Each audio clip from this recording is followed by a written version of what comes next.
রাজধানীর বেশিরভাগ স্বাস্থ্যসেবা কেন্দ্রে দালালদের দৌড়াতে জিম্মি সাধারণ রোগীরা। আর ডায়াগনস্টিক সেন্টারগুলোতে পরীক্ষার নামে চলছে রমরমা বাণিজ্য। মেডিকেল বর্জ্য ব্যবস্থাপনায়ও নিয়ম মানা হচ্ছে না।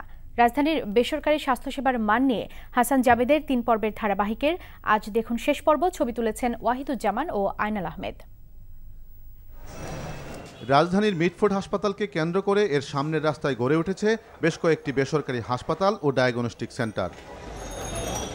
সেখানে গিয়ে দেখা যায় রোগীর চেয়ে দালালের সংখ্যা বেশি। ক্যামেরা দেখে তাদের অনেকে পালিয়ে যাওয়ার চেষ্টা করে।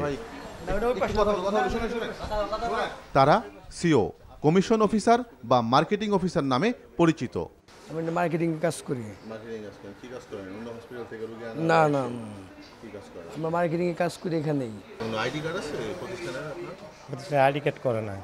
তো আপনি কি মার্কেটিংটা করেন? এই যে ডাক্তার করে ভিজিট করি। একবার ব্যবহারের কথা থাকলেও তা পুনরায় ব্যবহারের জন্য এভাবেই ধুয়ে পরিষ্কার করা হচ্ছে। এটা ফালাই দিই। তো ফালাই দিলেও দুধছেন কেন? ধুয়ে ফালাই দেন। পাশেই আরাফাত জেনারেল হাসপাতাল ও ডায়াগনস্টিক সেন্টার। দেখতে অনেকটা গোডাউনের মতো মনে হলেও এখানেই চলছে তাদের কার্যক্রম। পোস্ট অপারেটিভ কক্ষ শীতাতপ নিয়ন্ত্রিত হওয়ার কথা থাকলেও একটি ফ্যানই রোগীদের ভরসা। নিচতলায় যেখানে বৈদ্যুতিক যন্ত্রপাতি রাখা হয়েছে তার পাশেই রয়েছে এক্স-রে মেশিন। আর একাধিকবার ব্যবহারের জন্য গ্লাভস এভাবেই শুকানো হচ্ছে। একটা রাখছে নাকি তাও জানি না, দেখার নির্দেশ নেই।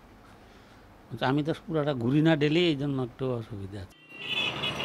হাসপাতালের বর্জ্য সিটি কর্পোরেশন কর্তৃক অনুমোদিত বেসরকারি প্রতিষ্ঠান প্রিজমের মাধ্যমে ফেলার নিয়ম থাকলেও অধিকাংশই তা মানছে না। ফলে এসব বর্জ্য গৃহস্থালী বর্জ্যের সাথে মিশে যাচ্ছে সিটি কর্পোরেশনের ডাস্টবিনে। বর্জ্যটা আসলে এখানে আপনার ওই স্থানীয়ভাবে ওরা নিয়ে যায় আর কি। হাসপাতালের বর্জ্য তো সাধারণ বর্জ্যের সাথে মিশে যাচ্ছে। হ্যাঁ, এটা একটু মিশে যাচ্ছে। হাসপাতাল বর্জ্যের মাধ্যমে চর্মরোগ, হেপাটাইটিস বি ও সি, এমনকি ক্যান্সারের মতো জটিল রোগও হতে পারে বলে জানান বিশেষজ্ঞরা। মেডিকেল বর্জ্য যাতে রিসাইকেল হতে না পারে সেদিকে নজর দেওয়ারও তাগিদ দেন তারা।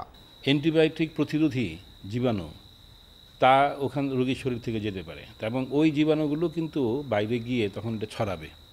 তো ছড়ালে যেটা হবে, আমার পুরো কমিউনিটিটাই একসময় ওই অ্যান্টিবায়োটিকে প্রতিরোধী হয়ে যাবে। অ্যান্টিবায়োটিক একটা মারাত্মক অস্ত্র, কিন্তু এটা প্রতিরোধী হয়ে গেলে তখন এই অ্যান্টিবায়োটিক খাওয়া আর চিরামুড়ি খাওয়া একই জিনিস। অভিযোগ আছে পরীক্ষার প্রয়োজন না থাকলেও কমিশনের লোভে রোগীদের একাধিক পরীক্ষা করান অনেক ডাক্তার।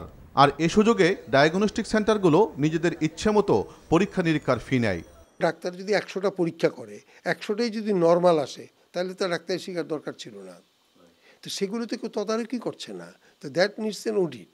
মেডিকেল অডিট বলে একটা ইয়েই আছে, তোমার প্রক্রিয়ায় আছে, যে প্রক্রিয়াতে একটা ডাক্তারকে ইভ্যালুয়েট করা যায় যে how good he is, how bad he is. আবাসিক এলাকা থেকে এসব প্রতিষ্ঠান সরিয়ে ফেলতেও পরামর্শ বিশেষজ্ঞদের।